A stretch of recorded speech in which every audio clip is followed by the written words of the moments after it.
Hey guys, today I'm taking you along with me as I explore some of the amazing free food resources that I have in my area and that you might have in your area as well.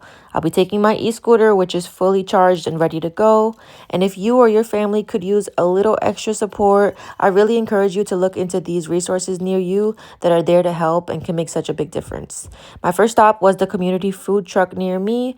I arrived 40 minutes early. It was scheduled for 11 a.m. to 11:30, so these are quicker than usual.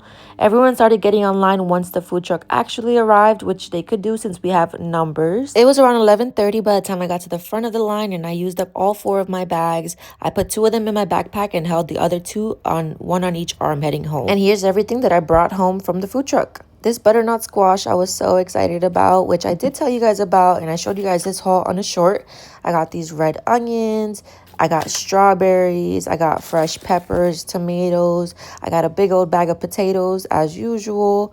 I got snap peas, English muffins, two rye breads, and this is typical for the food trucks near me because they typically don't give any proteins or meats. It's usually just fresh produce, and they usually do have a lot of bread.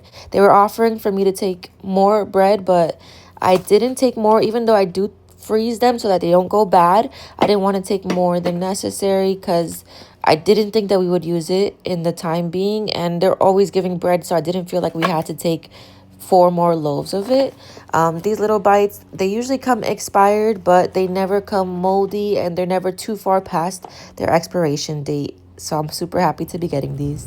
After the pantry, I stopped by the community kitchen near me for a bagged lunch to go. They're available for lunch to anybody who needs food, and it's 6 times a week from Monday through Saturday. So that covers most of the day's lunches, and they typically do give you enough to stretch it out for 2 meals if you need to.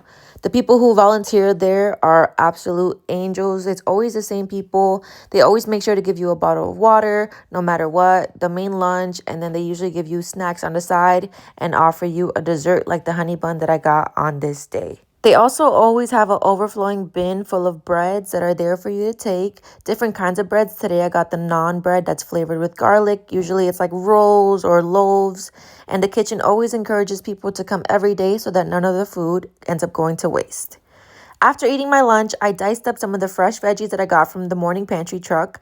I chopped up red onions, white onions, the tomatoes and peppers that I got, and some carrots. I put them in the freezer bags and in the deep freezer for when I'm ready to cook them.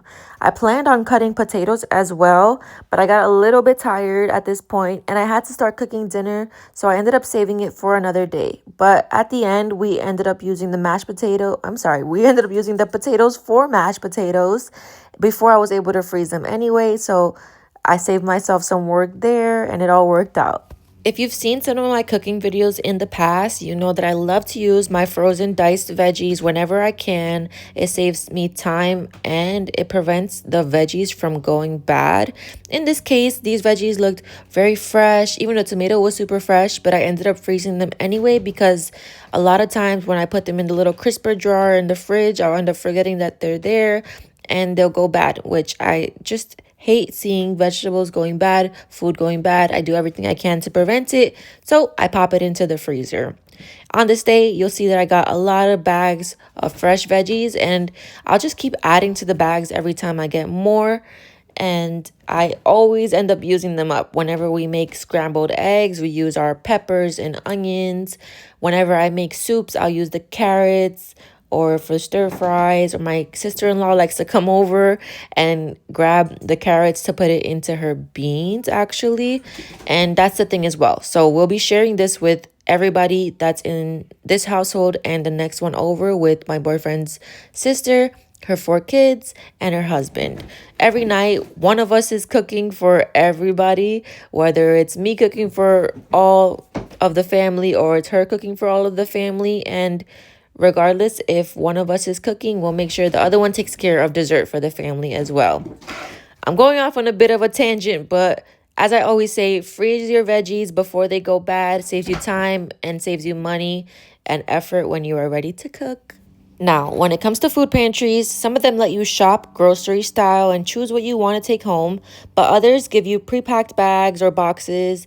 And in those cases, I like to donate these items back to my community at the little free pantries or blessing boxes near me.